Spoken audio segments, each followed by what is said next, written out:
My wife's mother thought she was being sneaky when she added something unusual to my drink.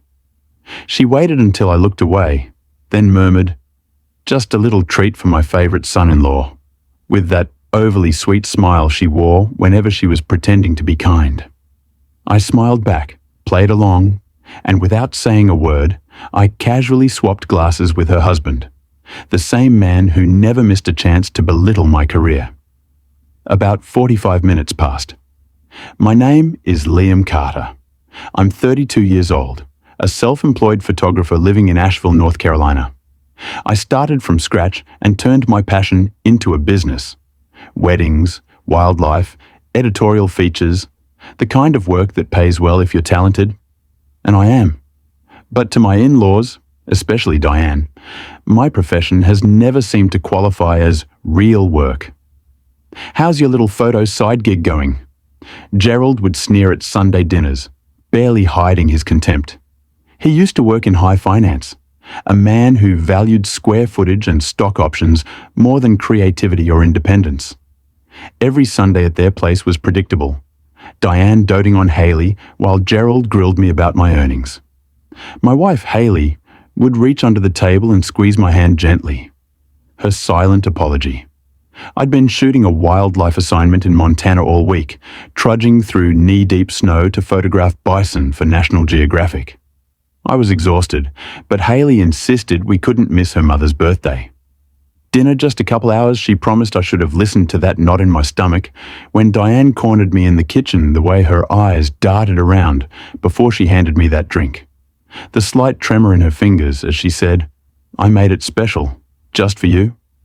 Something wasn't right. I just didn't know how wrong it was about to get Haley and I met 6 years ago at an art exhibition, where my work was featured. She was finishing her master's in environmental science, and I was just starting to make a name for myself. We connected instantly. She understood my need to capture the world through a lens, and I admired her passion for protecting it. Her parents were another story from our first meeting. Gerald made it clear he had expected someone different for his daughter. Someone with a desk job, a retirement plan, a company car, someone exactly like him. Diane was subtler. She'd praise my photos while asking when I planned to settle into something stable. She'd invite me to family functions, then introduce me as the photographer, instead of her son-in-law. For years I tried to win them over. I'd bring expensive wine to dinner, show them published work, mention high-profile clients. Nothing changed their perception that I was just passing through their daughter's life, a phase she'd outgrow. Last Christmas, I overheard Diane on the phone. Haley could have married Thomas, orthopedic surgeon, family money, but she chose the creative one. The way she paused before creative made it sound like a disease. Gerald was more direct when Haley and I announced we were trying for a baby. He pulled me aside. "Children are expensive, son. Maybe think about real employment before bringing one into the world." I never told Haley these things. She loved her parents despite their flaws, and I didn't want to force her to choose sides. So I smiled, shook Gerald's hand firmly at every visit, complimented Diane's cooking, and kept my thoughts to myself. But there were signs I should have taken more seriously the way Diane would ask Haley to help in the kitchen. Whenever I talked about a successful project, how she'd accidentally exclude me from family photos, the time Gerald suggested therapy for Haley's impulsive decisions while looking directly at me, I ignored it all thinking time would eventually bring acceptance. I was wrong. The Friday of Diane's birthday dinner, I returned from Montana with raw windbur cheeks and a memory card full of images that would pay our mortgage for 3 months. I was bone-tired but showered, put on a button-down shirt, and drove us to her parents' colonial-style home in the expensive part of town. Dinner started normally. Gerald bragged about a recent deal. Diane fussed over the table settings. Haley's brother Owen and his wife Vanessa made polite conversation. I nursed a beer and counted the minutes until we could leave. After the main course, Diane announced she'd made her famous sangria for dessert. She disappeared into the kitchen and I offered to help carry glasses. That's when I saw it. She had 2 glasses separate from the others as I entered. She quickly added something from a small vial into one of them. It wasn't a garnish or flavor. It was colorless, odorless, and she tucked the vial away the moment she heard my footsteps. "Oh, Liam, I've got this," she said too brightly. "This one's for you, special recipe for my favorite son-in-law." My throat tightened. The glass had a barely perceptible film floating on top, catching the light. "Let me help you carry these," I said, taking both glasses she'd prepared in the dining room. Gerald was checking his phone, barely looking up when I approached sangria. "Sir," I placed the tampered glass in front of him instead of taking it myself. I watched him drink, making an excuse about preferring water with my dessert. 45 minutes later, Gerald was pale, sweating, and rushing to the bathroom. The violent sounds of his illness echoed through the house. Diane's face drained of color when she realized what had happened. Her eyes met mine across the table, and in that moment I knew two things. With absolute certainty, my mother-in-law had tried to poison me, and she knew that I didn't react, didn't confront her, just ate my chocolate cake, while Haley rushed to check on her father in the chaos that followed. Gerald insisting it must have been food poisoning, Diane stammering about bad shellfish. I quietly pocketed the untouched glass, meant for me something had shifted inside me. The anger I felt wasn't hot or explosive, it was cold, deliberate. I wasn't just going to let this go, but I wasn't going to fight their way either. I was going to make them face exactly who they were. The Monday after the dinner, I took the glass to Jason, a former client who ran a toxic psychology lab, personal or professional. He asked when I explained what I needed. "Family matter?" I replied 3 days later. He called Liam. There were benzodiazepines in that drink. Nothing lethal, but enough to knock someone out for hours, maybe cause some memory loss. "Where did you get this?" I thanked him and asked for a written report. I didn't answer his question that night. I told Haley I wanted to skip Sunday dinner for a while, said I needed to focus on an upcoming EX-ISIN. She was disappointed but understood. I didn't tell her about the test results. Not yet. I needed more information first over the next 2 weeks. I did some digging. Diane had a prescription for Xanax from 3 different doctors. She'd been doubling and tripling her doses for years. There were also rumors about her in town, strange behavior. At a neighbor party, accusations of stealing jewelry at her country club stories her family had worked hard to bury. I compiled everything and waited for my moment. It came when Haley mentioned her mother needed photos for a social media profile. She specifically asked if you would take them, Haley said. Surprised by the request, I agreed. The following Saturday, I arrived at their house alone, camera bag in one hand, a sealed envelope in the other. Diane was waiting dressed expensively. Makeup perfect. Gerald was at the office, she explained before we start. I said quietly, "I thought you might want to see this." I handed her the envelope containing the toxicology report, along with printouts of her multiple prescriptions. Her hands trembled as she read. "This is absurd," she whispered. "I would never. We both know what happened." I cut her off. What I don't know is why her face hardened. "You're not good enough for my daughter. You never will be a man. Should provide security, not pictures. And drugging your daughter's husband provides security." I kept my voice level. "It wasn't going to hurt you," she snapped. "Just make you sick. Make you miss that ridiculous gallery opening you've been talking about for months. Show Haley that you're unreliable." I let that sink in. Here's what happens next.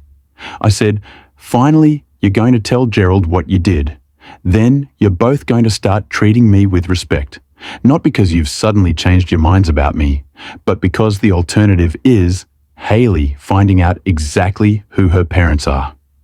Diane laughed, but it sounded, "Hollow Sheck never believe you over us."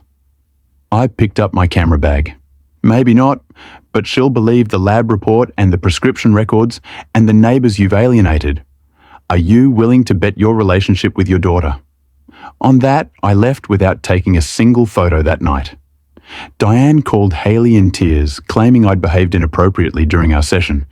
Said I'd been hostile and threatening when Haley confronted me. I couldn't hide the truth anymore. I showed her everything.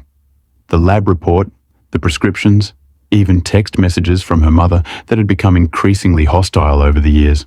My mother wouldn't do this, she kept saying. but her voice lacked conviction. The next day, she confronted her parents. I wasn't there, but when she returned home, her eyes were red from crying. My father says it's all a misunderstanding. She said quietly that trying to drive a wedge between us because you're insecure about your career? I just nodded. I'd expected this. What do you think I asked? She didn't answer, just crawled into bed and turned away from me. I'd pushed back, but somehow I'd fallen deeper into their trap. Now I was the villain in their story, and they'd managed to plant doubt in the one person whose opinion mattered most to me. For 2 weeks, Hayley barely spoke to me. She went to her parents' house alone, came back with red eyes and new doubt. I threw myself into work, spending long hours in my studio, waiting for the storm to pass. Then a package arrived for me. No return address, just my name written in shaky, unfamiliar handwriting. Inside, I found a small USB drive and a short note. You deserve to know the truth. V. Curious and uneasy, I plugged the drive into my laptop. It contained a series of video clips, security camera footage from Diane and Gerald's home. The timestamps matched the night of the dinner. There was Diane in the kitchen, carefully pouring something into a glass.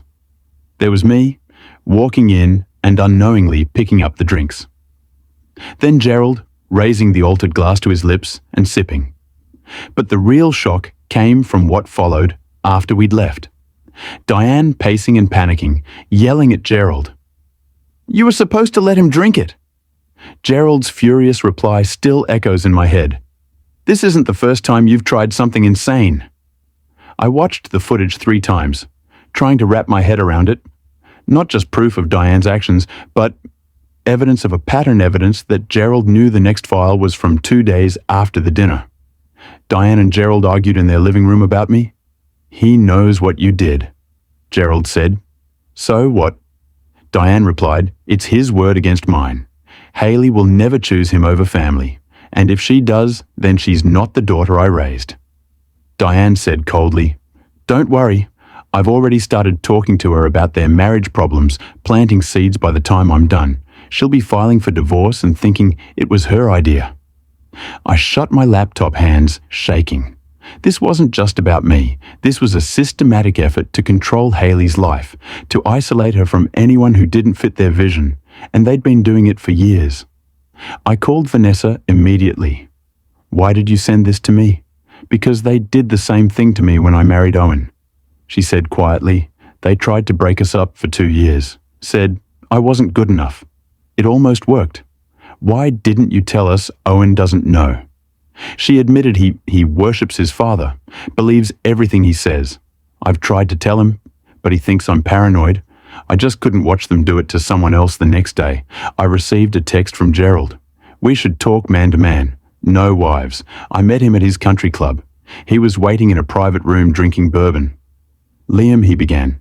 Families are complicated. My wife, she can be difficult, protective, but she means well. Drugging someone means well. I asked.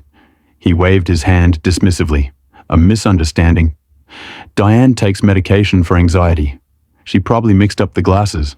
I have the security footage. Gerald. His face changed instantly, hardening into something cold and calculating. What do you want? Money is that what this is about? I always knew you married Hayley for financial reasons. I want you both to leave us alone. I said, simply, stop trying to convince Hayley. I'm not good enough. Stop interfering in our marriage. Gerald leaned forward. You think this is the first time we've dealt with someone like you? People who want to take advantage of our family. He laughed.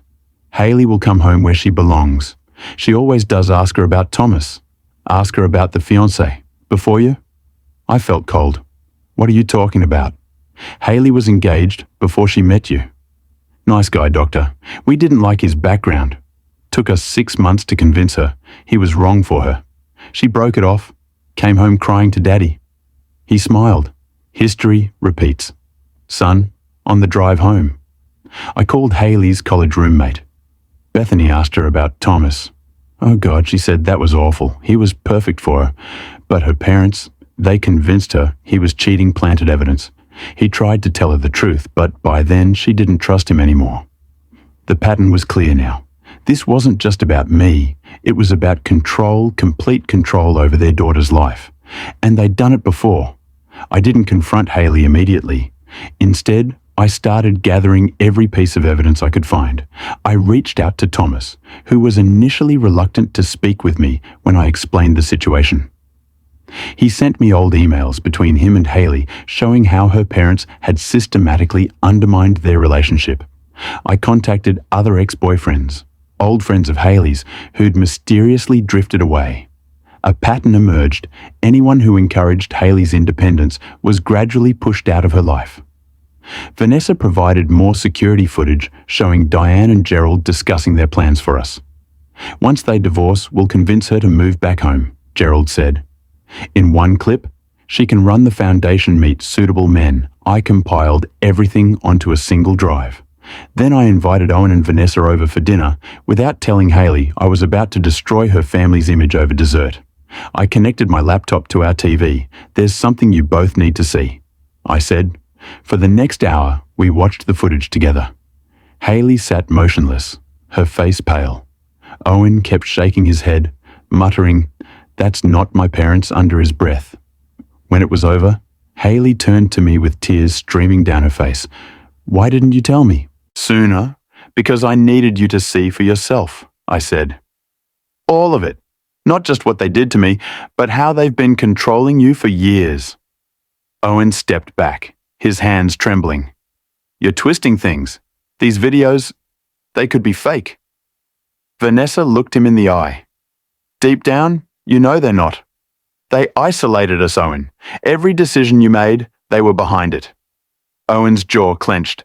"Why would they do that to their own son?" She sighed. "Because controlling you meant keeping power. Over both of us." The color drained from Owen's face. "You never told me." "I tried," she whispered, "but you wouldn't listen." Later that night, Haley crawled into bed beside me. "I need time to process this," she said softly, "but I believe you, and I'm sorry I doubted you." The next morning, Diane called. Haley put her on speaker. "Darling, I was thinking you should come stay with us for a while," Diane said cheerfully. "Your father and I are worried about you. Marriage is hard, and sometimes separation can give clarity, Mum." Haley interrupted. "I've seen the videos." Silence. "Then what videos?" "The security footage of you, drugging Liam, drink of you, and Dad plotting to break up my marriage." Another pause. "Haley, whatever he's shown you has been manipulated, you know. Liam has always been jealous of our family." "Stop," Haley's voice was firm. "We're coming over tonight, all of us. Owen, Vanessa, Julian and me. We're going to talk about this as a family, no more lies." After she hung up, Haley turned to me. "They'll deny everything. They'll try to turn this around on you." I nodded. "I know. So what's our plan for the first time in weeks?" I smiled. "I think it's time your parents met. The real me, the one who doesn't just take photos but knows how to tell a story." That night, we arrived at Gerald and Diane's house with my camera equipment. Owen and Vanessa were already there. Sitting stiffly in the living room, Gerald seemed confident. "I understand there's been a misunderstanding." "No misunderstanding." I interrupted, setting up my tripod. "I'm documenting this conversation for the family archives." Diane objected immediately. "This is private family business." "Exactly," I agreed. "Family business, and I'm family. Even though you've tried very hard to change that for the next 2 hours, we laid it all out. The drink, the manipulation. Tom, the other ex-boyfriends, the pattern that had shaped Haley and Owen's entire lives." Gerald and Diane denied everything. Of course, called me unstable, manipulative, but with each denial, I played another clip, showed another email. Their faces grew paler, their denials weaker. Finally, Haley stood up. "I love you both. You're my parents, but what you've done is unforgivable. You don't get to control my life anymore." Owen nodded. "We're adults. We choose our own. Partners, our own path." Diane started crying, not from remorse, but from the realization that she was losing control. Gerald just looked stunned, as if he couldn't comprehend that his children were defying him as we prepared to leave. I handed Gerald a USB drive. This contains everything, the footage, the emails, the testimonies. It's yours to keep. What's that supposed to mean? He asked suspiciously. It means that I'm not going to ruin your reputation by sharing this with anyone else that would hurt Hayley, and I would never do that. I paused. But if you ever try to interfere in our marriage again, if you ever try to manipulate Hayley or speak against me, copies will go to every member of your country club, your business partners, and your precious social circle. For the first time since I'd met him, Gerald looked at me with something resembling respect. I underestimated you. Yes, I said simply, you did 6 months past. Hayley and Owen began therapy to work through the damage their parents had caused. Diane and Gerald kept their distance, sending occasional texts, but respecting the boundaries we'd established then over the holidays, they invited us all to dinner. A fresh start. The invitation read, Hayley wanted to go. Still, my parents, she said, and they're trying. I agreed, but I wasn't naive enough to believe they changed. When we arrived, everything seemed normal. Diane had prepared a feast. Gerald was charming, asking about my latest projects with what appeared to be genuine interest after dinner. Gerald invited me into his study. I have a proposition for you, he said, pouring me a scotch. I've been thinking about. Your career, photography is, well, it's been good to you. But have you considered diversifying? I could bring you into my firm.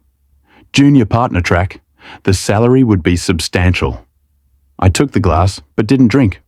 Why would you do that, your family? He said smoothly, and I respect how you handled the unpleasantness. You protected my daughter, while standing your ground. That's what a real man does. I set the glass down, untouched. I appreciate the offer, but no.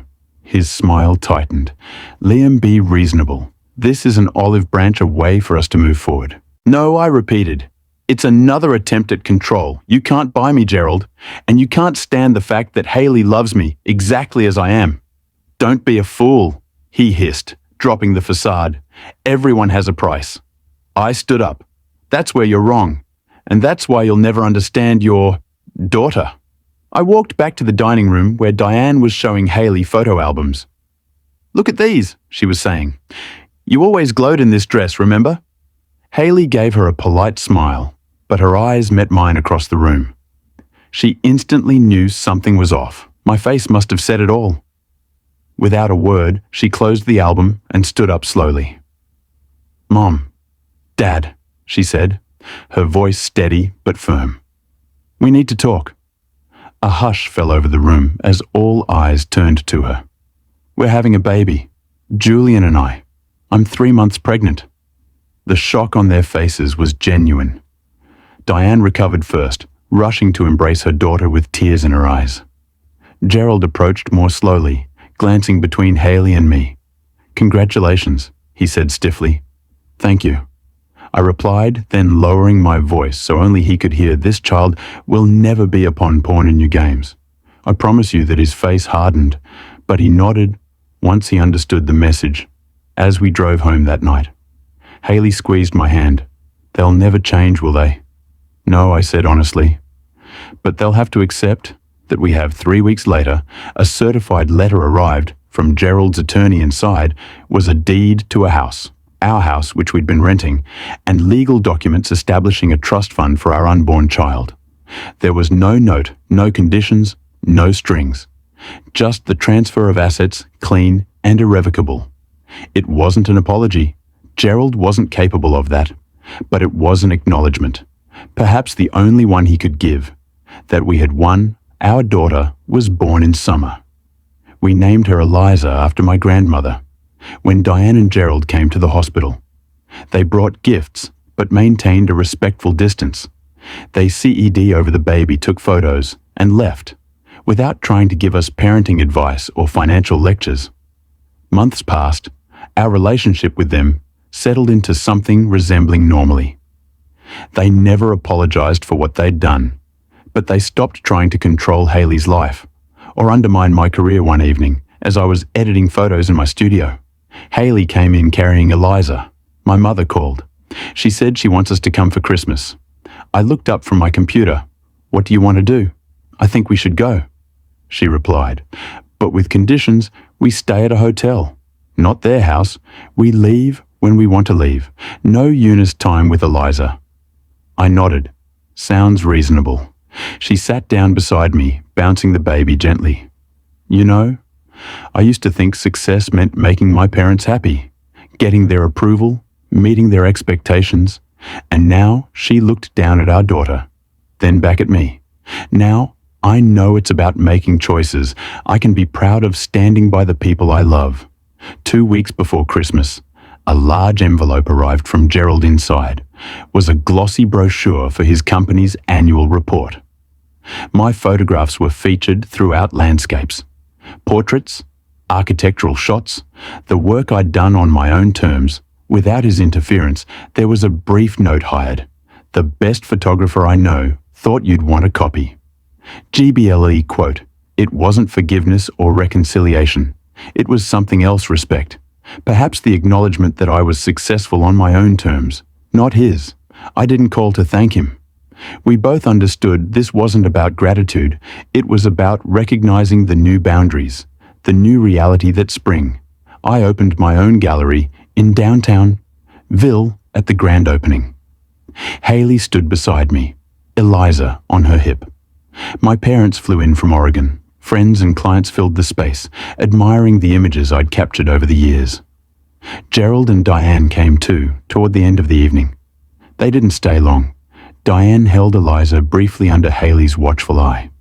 Gerald shook my hand, nodded at the photographs with genuine approval, and left without making any suggestions about how I should run my business.